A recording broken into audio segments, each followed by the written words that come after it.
कथा महाभारत सिर्फ कौरवों और पांडवों के युद्ध की कहानी नहीं है। इसमें भगवान श्री कृष्ण का दिया गीता उपदेश है, तो वहीं कर्ण जैसे दानवीर की दयालुता और दोस्ती भी है। इसमें द्रौपदी के बदले की सौगंध है, तो धर्मराज युधिष्ठिर का धर्म और न्याय के लिए समर्पण भी है। दोस्तों, महाभारत में यूं तो हर पात्र महत्वपूर्ण है, लेकिन इसमें एक किरदार ऐसा भी है जो पूरी कथा की नींव है। एक ऐसा किरदार जो शक्तिमान होते हुए भी अपनी प्रतिज्ञा के चलते बेबस और लाचार है। वो न्याय अन्याय का खुद चश्मदीद गवाह है, लेकिन सिंहासन के प्रति वचनबद्ध होने के कारण मौन है। इतना ही नहीं, वो सदा अविवाहित रहने की भीष्म प्रतिज्ञा भी लेता है। जी हाँ, हम बात कर रहे हैं गंगा पुत्र भीष्म पितामह की। साल 1988 में जब निर्माता निर्देशक बी.आर. चोपड़ा ने धारावाहिक महाभारत का निर्माण किया, तो भीष्म पितामह के किरदार के लिए अभिनेता मुकेश खन्ना को चुना गया। ऊंचा लंबा कद, हष्ट पुष्ट शरीर और बुलंद आवाज के चलते मुकेश इस रोल के लिए ऐसे फिट बैठे कि आज तक भी लोगों के जहन में वही भीष्म पितामह बनकर समाये हुए हैं।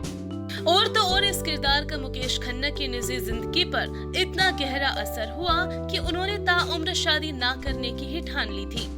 लेकिन उन्हें बच्चों का शुरू से ही गहरा लगाव रहा है, और यही वजह है कि मुकेश खन्ना जब अपने करियर के पीक पर थे, तो इस दौरान उन्होंने देश के बच्चों के लिए धारावाहिक शक्तिमान का निर्माण भी किया था। इस सीरियल में वो खुद ही शक्तिमान के किरदार में नजर आए थे। इस तरह बच्चों के साथ साथ मुकेश खन्ना के रूप में देश को भी अपना पहला सुपर हीरो मिला था। अभिनेता मुकेश खन्ना का जन्म 23 जून साल 1958 को मुंबई, महाराष्ट्र में हुआ था। इनकी शुरुआती शिक्षा मुंबई के ही एक प्राइवेट स्कूल में हुई। मुकेश के साथ इसी स्कूल में फिल्म अभिनेता नसरुद्दीन शाह और शक्ति कपूर भी पढ़ा करते थे। बचपन से ही मुकेश को एक्टिंग के प्रति गहरा लगाव था और वो बचपन में हीरो बनने के सपने देखा करते थे। स्कूली पढ़ाई पूरी करने के बाद मुकेश ने भारतीय फिल्म एंड टेलीविजन संस्थान से डिग्री हासिल की। अब समय था एक्टिंग की दुनिया में करियर बनाने का। मुकेश की शुरुआत थिएटर से हुई।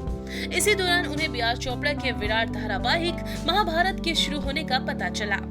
मुकेश ने ऑडिशन दिया और वो महाभारत में अर्जुन की भूमिका निभाना चाहते थे, लेकिन प्रोडक्शन ने उन्हें द्रोणाचार्य के रोल के लिए चुना। मुकेश ने अनमने दिल से हामी भर दी। इत्तेफाक कुछ ऐसा हुआ कि ये रोल भी उनके हाथ से निकल गया, और जो अगला रोल उन्हें करने को मिला था वो था भीष्म पितामह का। मुकेश खुशी खुशी इस रोल को करने के लिए राजी हो गए। धारावाहिक में उन्हें बलशाली, लाचारी, बेबसी, करुणामयी और अपराधबोध जैसे अलग अलग भावों को प्रदर्शित करना था।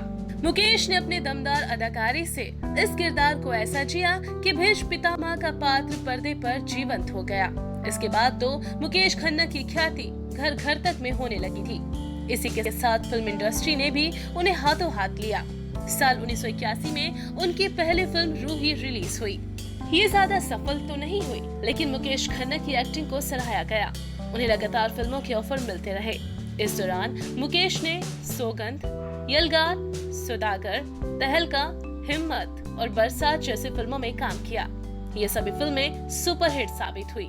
मुकेश खन्ना ने फिल्मों में नेगेटिव, सहनायक, नायक और उम्र दराज जैसे सभी किरदार निभाए और हर दफा पसंद किए गए। हालांकि उन पर तो मत भी लगाई गई थी।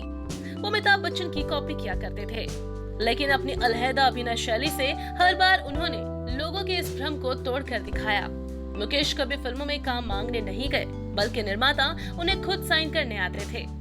इसके बाद मुकेश फिल्म वीर, पुलिस वाला गुंडा, मैदाने जंग, हेरा फेरी और जज मुजरिम में अहम किरदार निभाते नजर आए। बड़े पर्दे पर उनकी आखिरी फिल्म थी साल 2004 में आई फिल्म प्लान। इसके बाद मुकेश खन्ना पूरी तरह से अपने प्रोडक्शन कंपनी एम.के. फिल्म्स में रम गए। महाभारत ने मुकेश खन्ना के जीवन पर गहरी छाप छोड़ी थी। भीष्म पितामह के किरदार को निभाकर वो इतना प्रभावित हुए कि उन्होंने जीवन भर शादी ना करने का प्रण ले लिया था। उनके संकल्प को महाभारत की भीष्म प्रतिज्ञा से जोड़कर देखा जाता है। दरअसल असल जिंदगी में भी मुकेश खन्ना भीष्म पितामह की तरह आदर्शों पर चलने वाले रहे हैं। वो सामाजिक कार्यों में बढ़ चढ़कर हिस्सा लेते हैं, गलत के विरुद्ध अपनी आवाज भी मुखर करते हैं और हर बुराई को खुद से दूर रखते हैं। आपको ये जानकर आश्चर्य होगा कि मुकेश खन्ना कोई नशा तो दूर, कोल्ड ड्रिंक्स तक नहीं पीते। और शायद यही वजह है कि जब साल 1998 में उन्होंने धारावाहिक शक्तिमान का निर्माण किया तो उसके हर एपिसोड में बच्चों को बुराइयों से दूर रखने की शिक्षा भी दी। शक्तिमान का प्रसारण साल 1998 से लेकर साल 2005 तक दूरदर्शन पर बड़ी सफलता पूर्वक किया गया। लेकिन जब कुछ बच्चों ने शक्तिमान की कॉपी कर अपने आप को नुकसान पहुंचाया तो इसे बंद कर दिया गया। हालांकि मुकेश खन्ना इस वजह से इत्तेफाक नहीं रखते। शक्तिमान के बाद मुकेश खन्ना कई टीवी धारावाहिकों में नजर आए। उन्होंने आर्यमान एक योद्धा, चंद्रकांता, युग और मार्शल जैसे कई टीवी सीरियल्स में काम किया। इस दौरान उन्हें कई धार्मिक रोल भी ऑफर हुए। निर्माता एकता कपूर ने उन्हें महाभारत में एक बार फिर से भीष्म पितामह का किरदार निभाने को कहा, लेकिन मुकेश ने मना कर दिया।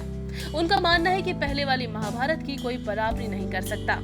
पिछले कुछ समय से मुकेश ने फिल्मों और टीवी से दूरी बना ली है, लेकिन वो सोशल मीडिया पर लगातार सक्रिय हैं।